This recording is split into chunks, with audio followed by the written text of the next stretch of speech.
नमस्कार दोस्तों। अरविंद केजरीवाल एक नए मामले में फंस गए हैं। वैसे उसका काम तो फंसने का ही है, सुबह से शाम तक। एक घोटालेबाज, नौटंकीबाज और नटवर लाल जो है भारतीय राजनीति का, उसका नाम है अरविंद केजरीवाल। लेकिन अरविंद केजरीवाल एक ऐसे मामले में इस बार फंस गए हैं। अरविंद केजरीवाल ने अपनी आम आदमी पार्टी के कार्यकर्ता, आप कह सकते हैं, क्योंकि अरविंद केजरीवाल के लगभग सारे दोस्त ही हैं, सभी दोस्त हैं। उन 400 दोस्तों को, 400 कार्यकर्ता आप कह सकते हैं, उनको नौकरी दे दी है सरकारी। उन्हें सरकारी नौकरी पर रख लिया था अरविंद केजरीवाल ने, और ये ड्यूटी दी थी कि आप जासूसी करेंगे हर विभाग की, हर हॉस्पिटल की, एसडीएम के दफ्तर की, डीसी के दफ्तर की, सबकी आप जो है जासूसी करेंगे और मुझे इन्फॉर्मेशन देंगे। कहीं कोई सरकार के खिलाफ कुछ चल तो नहीं रहा है, कहीं मेरे खिलाफ कोई षड्यंत्र तो नहीं कर रहा है, कोई किसी अस्पताल में अगर कोई ऑर्डर दिया गया है तो वो नीचे तक ऑर्डर काम कर रहा है कि नहीं कर रहा है। ये अरविंद केजरीवाल ने 400 आदमियों को इस काम पे रख रखा था और नाम दे रखा था कि विशेषज्ञ हैं ये सरकार के, और ये कोई जासूस नहीं है। ये विशेषज्ञ हैं जो सरकार के कामों को आसान करने के लिए नीचे तक देखेंगे कि कैसे कैसे सिस्टम चल रहा है। तो अरविंद केजरीवाल ने एक नया खेल खेला था जिसको लेफ्टिनेंट गवर्नर ने बंद कर दिया है और 400 के 400 लोगों को जो है नौकरी से बाहर निकाल दिया है। अब अरविंद केजरीवाल कह रहे हैं कि मैं इसके लिए सुप्रीम कोर्ट जाऊंगा। वो तो जाते रहेंगे, मैं लेकिन आपको इसका डिटेल बता देता हूँ ये क्या था। अरविंद केजरीवाल ने कुछ दिन पहले एक फीडबैक यूनिट बनाई थी जो एक तरह का घोटाला था। और फीडबैक यूनिट जो है आप नहीं बना सकते, क्योंकि फीडबैक यूनिट का मतलब ये था कि एक ऐसी यूनिट जो अंदर ही अंदर दिल्ली में जासूसियां करेगी लोगों की।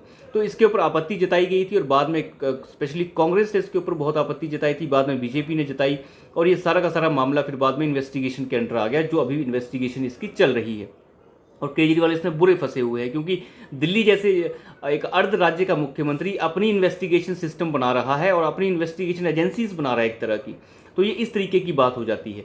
तो इसके बाद जब अरविंद केजरीवाल का ये प्लान फ्लॉप हो गया तो उन्होंने एक नया सिस्टम बना दिया कि कहीं मेरी सत्ता ना गिर जाए, कहीं मेरी सत्ता छिन न जाए। इसलिए लोगों के ऊपर ध्यान रखने के लिए, उनके ऊपर नज़र रखने के लिए उन्होंने एक सिस्टम बनाया 400 लोगों का और उनकी रिक्रूटमेंट की।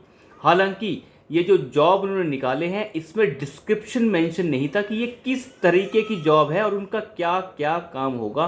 बिल्कुल भी डिस्क्रिप्शन मेंशन नहीं है। कोई जो है स्वास्थ्य के अगर मंत्रालय, स्वास्थ्य के डिपार्टमेंट में है तो वो आईटी वाला आदमी है, आईटी वाला है तो स्वास्थ्य में है। मतलब कोई भी आदमी कहीं भी घुसाया गया है और काम है इंफॉर्मेशन देना कि नीचे क्या चल रहा है, ऊपर तक लाना। और इन लोगों को एडजस्ट किया गया है अलग अलग विभागों में और सैलरी उन्हीं विभागों से उनको निकाल के दी जा रही है। तो अरविंद केजरीवाल का खेल आप देखिए, 400 लोगों की सैलरी उसने सरकारी खजाने में से निकाल के दे दी और काम क्या दिया है उनको, जासूसी करने का। जो स्वास्थ्य अगर विभाग में कोई बंदा ऐसा उसने रखा है, तो ऐसा जो बंदा है वो आईटी डिपार्टमेंट का भी हो सकता है, किसी और का भी हो सकता है। कहने का मतलब ये नहीं देखा गया है कि किस फील्ड का है, क्योंकि फील्ड देखने की ज़रूरत क्या है जासूस को, जासूस तो कोई भी हो सकता है। तो ये जासूसी वाला जो काम करवाया अरविंद केजरीवाल ने, इसमें 400 लोगों की सैलरियां वो बांटता रहा और दिल्ली के टैक्स पेयर के पैसे को इस तरीके से बर्बाद करता रहा। अब सवाल ये है, क्या एक ऐसा टाइप का मुख्यमंत्री, उसके पास ऐसा अधिकार है कि वो जनता के पैसे को इस तरीके के बिना मतलब के डिपार्टमेंट्स को बनाने में खर्च कर दे?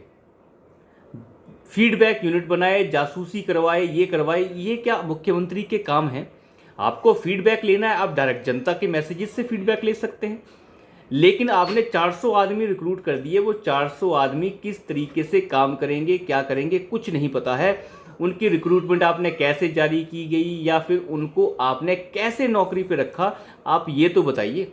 अगर आपने उन्हें नौकरी पे रखा है तो उनके इंटरव्यूज़ लिए गए होंगे, अगर इंटरव्यूज़ लिए गए हैं तो उनके रिकॉर्ड भी होंगे, अगर इंटरव्यूज़ नहीं लिए गए तो रिक्रूटमेंट का फॉर्मेट क्या था, अगर रिक्रूटमेंट का फॉर्मेट था तो उनका टेस्ट किसने कंडक्ट किया, कुछ तो होगा इन्फॉर्मेशन, लेकिन कुछ भी मौजूद नहीं है। अरविंद केजरीवाल ने अपने हिसाब से बंदों को रखा और उनसे जासूसी करवाई और एंड तक आप ये देख सकते हैं कि अरविंद केजरीवाल ने कितना बड़ा खेल खेल दिया है। 400 लोगों को नौकरी पर नहीं रखा, इस आदमी ने आम आदमी पार्टी के 400 कार्यकर्ताओं को नौकरी पर रखा, 400 कार्यकर्ताओं को नौकरी दे दी। अब ये है पूरा का पूरा घोटाला। अब कह रहे हैं कि हम जो है इस मामले के खिलाफ जो है सुप्रीम कोर्ट में जाएंगे और एलजी के खिलाफ वहाँ पे केस दायर करेंगे। अब सुप्रीम कोर्ट में जाओ चाहे कहीं भी जाओ, लेकिन इतना बिल्कुल साफ हो गया है कि अरविंद केजरीवाल ऐसा कोई मौका नहीं छोड़ रहे हैं जहाँ पे वो जनता के पैसे को बर्बाद कर सके। अपनी सत्ता को बचाने के लिए अरविंद केजरीवाल वो हर साम दंड भेद को अपना रहे हैं, जिससे कि वो अपनी सत्ता को बचा सकें। कहीं वो आदमी साइन नहीं करता, कहीं वो आदमी सिग्नेटरी नहीं है, किसी डिपार्टमेंट को अपने पास नहीं रखता है, बड़ी सफाई से हर काम को कर रहा है और बड़ी ही चालाकी से जो है दूसरे आदमियों को फंसाता जा रहा है और खुद बिल्कुल साफ सुथरा होके बैठा हुआ है। अभी शीश महल वाला मामला आया था, आज तक अरविंद केजरीवाल ने उसके ऊपर कोई जवाब नहीं दिया है। और अब जब फीडबैक यूनिट का मामला आया तब भी जवाब नहीं दिया। अब 400 लोगों का जो मामला है इसके ऊपर भी अरविंद केजरीवाल कोई जवाब नहीं दे रहे हैं। अब देखते हैं अरविंद केजरीवाल इसके ऊपर क्या बोलते हैं, सुप्रीम कोर्ट में क्या होता है। लेकिन अरविंद केजरीवाल अब बुरी तरह फंस चुके हैं, अब उनके पास निकलने का कोई रास्ता नहीं है। तो अभी के लिए कितना ही, धन्यवाद।